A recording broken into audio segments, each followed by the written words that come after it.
Oke, bismillahirrahmanirrahim. Assalamualaikum warahmatullahi wabarakatuh. Jumpa lagi dengan saya Bambang Kurniawan dalam materi masih tentang pendidikan anti korupsi untuk mahasiswa. Sahabat-sahabat mahasiswa sekalian, bagaimana kabarnya? Mudah-mudahan kalian semua ada dalam kondisi sehat walafiat. Tetap jaga kesehatan, tetap jaga protokol kesehatannya juga, ya. Lalu tetap happy, yang penting itu juga, ya. Dan berdoa tentunya kepada Allah Subhanahu Wa Taala, semoga kita selalu ada dalam lindungannya. Sahabat-sahabat sekalian, materi kita kali ini masih ada kaitannya dengan materi-materi sebelumnya. Kemarin kita sudah bahas tentang nilai-nilai dan prinsip anti korupsi. Ya, ada kasus Julian Batubara, Mensos, yang kemarin juga sempat kita diskusikan. Dan kali ini saya akan geser sedikit kepada isu tentang penyebab timbulnya korupsi. Ya, walaupun materi ini kalau teman-teman cermati sebelum UTS kemarin kita sudah membahasnya, yaitu satu teori tentang fraud triangle. Menurut catatan saya, ini kita sudah bahas tentang fraud triangle dari Wolf dan Hermansen, ya. Dan kali ini saya akan menambahkan dua teori tentang latar belakang munculnya korupsi. Yang pertama, teori yang disampaikan oleh Jack Bolons, yaitu tentang Ghosn teori. Masih ingat ya, Ghosn teori juga sudah pernah kita bahas sedikit ya waktu itu, yaitu Ghosn itu G-O-N-E, ya. G-nya itu adalah greed, ya, atau dalam bahasa Indonesianya adalah keserakahan. Jadi satu teori yang disampaikan oleh Jack Bolons, yaitu tentang Ghosn teori ini, ya, teori tentang latar belakang munculnya korupsi di sekeliling kita. Yang pertama tadi dari Ghosn teori adalah greed, ya, keserakahan. Lalu yang kedua ada opportunity, ya, ini hampir sama dengan teorinya fraud triangle. Fraud triangle itu membahas tentang tiga komponen, ya. Yang pertama ada opportunity, korupsi itu muncul karena ada opportunity. Lalu yang kedua adanya rasionalisasi, dan yang ketiga adanya pressure, ya. Nah, kalau Jack Bolons dalam Ghosn teori, yang pertama adalah Ghosn, O-nya adalah opportunity, ya, N-nya adalah need, ya, kebutuhan, keterdesakan atas kebutuhan hidup, dan E-nya adalah exposure. Exposure itu lebih kepada pengungkapan berbagai macam kasus, ya, yang ada atau muncul di sekeliling kita. Nanti saya akan menjelaskan satu persatu. Dan yang berikutnya adalah teori dari Klitgard, ya. Klitgard itu menyampaikan teori tentang equation teori dari munculnya korupsi. Ya, kalau equation teori ini dia menyampaikan semacam formula atau rumusan kenapa korupsi itu bisa muncul. Rumusnya adalah C sama dengan M ditambah D dikurangi A. Jadi ingat aja, C, M, D, A. C sama dengan M ditambah D dikurangi A, ya, seperti itu. Jadi C-nya ini adalah corruption, ya. Jadi korupsi itu sama dengan monopoly of power, ya, ditambah diskresi dikurangi accountability. Itu rumusnya. Jadi C sama dengan monopoly of power, jadi monopoli pada kekuasaan, ditambah ada diskresi, ya. Diskresi itu adalah kelonggaran kewenangan yang melekat pada diri si pemimpin. Lalu dikurangi, nah ini yang bisa menekan angka C, dikurangi adalah accountability A. Jadi C sama dengan M ditambah D dikurangi A.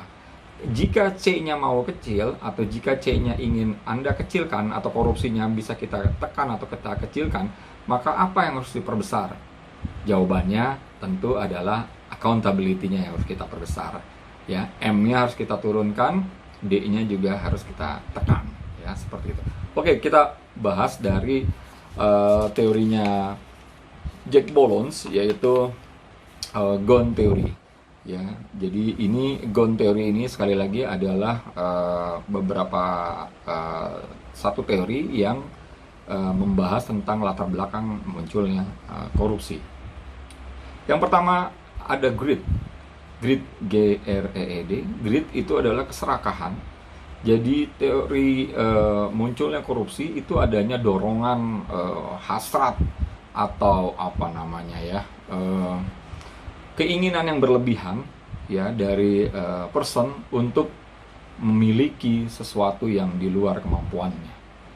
Ya, jadi katakanlah kalau seseorang yang ada di jabatan kondisi tertentu, maka keinginan yang kuat mendorong dia untuk memiliki barang-barang mewah yang lainnya, sehingga ini mendorong seseorang tersebut bisa saja melakukan korupsi. Dan ini bisa terjadi di sektor pemerintahan maupun di sektor private, ya, public sector atau private sector. Private sector ini adalah di kalangan pengusaha.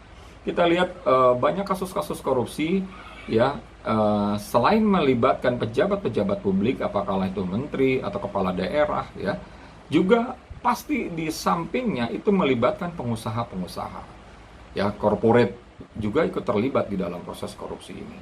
Suap menyuap, ya, yang datang dari corporate kepada pejabat itu merupakan bentuk-bentuk perilaku korupsi yang dimainkan atau dilakukan oleh dua komponen ini, ya, yaitu pengusaha dan penguasa, ya, seperti itu. Public sektor dan private sektor, dua-duanya memungkinkan korupsi itu muncul.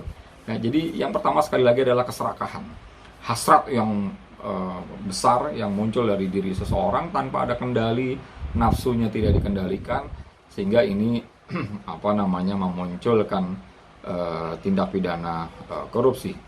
Yang kedua adalah opportunity, ada kesempatan, ya, ada kesempatan di dalam lingkungan kerja kita, sehingga kesempatan itu, ya, celah itu bisa mendorong seseorang untuk melakukan tindak pidana korupsi. Nah, saya pikir celah-celah ini yang harus juga dicermati oleh kita semua yang ada di dalam organisasi, ya, maupun yang ada di perusahaan atau yang ada di lembaga pemerintahan. Coba kita cermati masing-masing celah itu di dalam lingkungan kita. Apakah ada celah-celah yang memungkinkan seseorang atau bahkan kita terdorong untuk melakukan tindak pidana korupsi itu? Ya, celah ini sebenarnya bisa ditutup dengan mekanisme kerja yang menggunakan sistem yang rigid, ya. Saya pikir itu bisa untuk menekan celah-celah.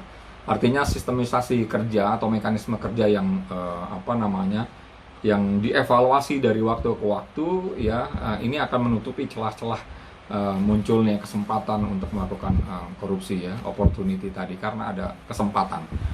Dan yang ketiga adalah needs, ya, kebutuhan, ya, kebutuhan dari seseorang yang melampaui dari kebutuhan dasarnya atau kebutuhan yang sesungguhnya. Sebenarnya need ini juga bisa ada keinginan, seperti ya, beda ya antara keinginan dengan kebutuhan, ya, seperti itu. Jadi kalau kebutuhan, ya, memang kita butuh, kita harus penuhi kebutuhan kita itu, kebutuhan-kebutuhan dasar atau kebutuhan sekunder, primer, dan lain sebagainya. Tapi kalau kita bicara keinginan, rata-rata manusia memiliki keinginan yang luar biasa fantastis, ya, dan itulah yang mendorong orang untuk bisa terjerat tindak pidana korupsi. Ya, bukan berarti orang yang sudah memiliki harta yang banyak atau the have itu tidak punya keinginan, justru keinginannya semakin tinggi lagi, ya, karena tidak ada batasan di dalam keinginan manusia itu, ya. Nah, keinginan bisa ditekan dengan kalau kita mengevaluasi kebutuhan. Ya, kebutuhan apa yang kita butuhkan. Nah, tapi kalau keinginan mungkin bisa pengen ini, ya, seperti itu banyak, ya. Kita harus tekan gitu, ya, seperti itu supaya tidak muncul korupsi. Dan yang terakhir adalah exposure atau pengungkapan. Exposure ini adalah pengungkapan. Jadi ada pengungkapan dari kasus-kasus korupsi. ya, pengungkapan dari sektor-sektor mahasiswa yang mendesak, ya, sehingga apa namanya, bisa diungkap beberapa kasus korupsi tersebut, ya. Nah, itu Jack Palance dengan GONE teorinya, ya. Dan yang kedua adalah equation teori. Tadi saya sudah jelaskan rumusnya. Anda ingat saja, C sama dengan M ditambah D dikurangi A. C-nya itu adalah korupsi. Jadi korupsi itu sama dengan monopoly of power, ya, kekuasaan yang dimonopoli oleh seseorang yang memiliki otoritas penuh, ditambah diskresi. Biasanya pengusaha itu memiliki diskresi. Diskresi itu artinya apa, ya? Kelonggaran kewenangan, ya, seperti itu, kelonggaran kewenangan atau kewenangan lebih yang bisa dilakukan oleh si pemimpin tersebut atau yang punya kewenangan tersebut. Itu diskresi. Bisa dalam keadaan-keadaan tertentu dia bisa mengambil sebuah keputusan, ya, seperti itu. Nah, kalau ini tidak dibatasi, diskresi ini akan melabrak kemana-mana, ya, seperti itu. Dan ini bahaya bagi seorang yang memiliki otoritas kewenangan. Kalau diskresinya tidak dikendalikan, ini akan menjadi otoriter orang tersebut. Nah, otoriter itu akan cenderung ke arah kita bisa melakukan korupsi. Ya. Masih ingat idiom dari apa namanya, Lord Acton, ya, power tends to corrupt, power absolute corrupt absolutely. Ya, jadi power itu tends to corrupt. Jadi power itu, kekuasaan itu cenderung korup. Ya, kalau kekuasaannya absolut, ya, power of absolute, ya, maka katanya corrupt absolutely. Maka di situ pasti akan terjadi korupsi. Jadi kekuasaan itu harus dikendalikan, kekuasaan itu harus dibatasi, kekuasaan itu harus diawasi lah, seperti itu. Ada check and balances terhadap kekuasaan, gitu, ya. Jadi korupsi itu sama dengan monopoly of power tadi, M, ditambah diskresi tadi. Ya, kalau dua ini, monopoly of power dan diskresi ini terlalu overdosis lah, katakan seperti itu, maka korupsinya akan tinggi. Tapi ingat, ada satu komponen lagi, unsur lagi, yaitu accountability, ya, atau pertanggungjawaban. Nah, ini minus. Jadi C sama dengan M ditambah D dikurangi A. Nah, Anda bisa bayangkan kalau lihat rumus matematika sederhana tersebut, kalau kita ingin menurunkan korupsi atau C-nya, maka apa yang harus diperbesar? Coba pikirkan. Oke, yang harus diperbesar adalah accountability-nya. Ya, jadi kalau C-nya mau turun, maka accountability-nya dinaikkan. Kalau C-nya, korupsinya dinaikkan, ya, atau menjadi tumbuh, itu pasti sudah bisa dipastikan M dan D-nya besar itu. Karena M ditambah D lalu dikurangi ke A, ya, karena M dan D-nya besar, maka korupsinya pasti akan tinggi. Ya, jadi rumusnya sederhana saja, sebenarnya rumus penjumlahan seperti itu, ya. Apa sih accountability itu? Ya, accountability itu adalah pertanggungjawaban. Di dalam beberapa konsep atau teori, accountability itu adalah pertanggungjawaban yang dibuat secara tertulis. Ya, kalau kita bicara tentang organisasi, maka semuanya harus serba tertulis, ya, accountability-nya. Jadi agar pertanggungjawaban itu bisa diperiksa, ya, bisa dianalisa, dan kemudian bisa diapresiasi. Apresiasinya bisa memberikan reward atau bisa memberikan punishment terhadap akuntabilitas tersebut, ya, atau akuntabilitas tersebut. Ya, jadi kalau akuntabilitasnya bagus, laporannya bagus, maka tentu kita perlu memberikan apresiasi, ya, kasih reward lah. Tapi kalau akuntabilitasnya rendah, maka mungkin ada catatan atau bahkan mungkin ada hukuman terhadap si pembuat akuntabilitas tersebut. Pasti, ya, semua divisi, semua bagian, semua bidang itu di ujung-ujungnya setiap organisasi yang resmi itu pasti harus membuat laporan pertanggungjawaban. Ya, ketua stisip, rektor, ya, wali kota, bupati, atau bahkan pejabat di perusahaan, ya, direktur, atau bahkan seorang manajer pun di dalam sebuah perusahaan pasti harus memberikan laporan pertanggungjawaban kan kepada pimpinannya. Nah, laporan pertanggungjawaban itu yang disebut dengan akuntabilitas. Dan dalam sebuah organisasi, akuntabilitas itu harus dalam bentuk tertulis agar bisa dievaluasi. Ya, itu dua konsep teori yang terkait dengan bagaimana latar belakang munculnya korupsi.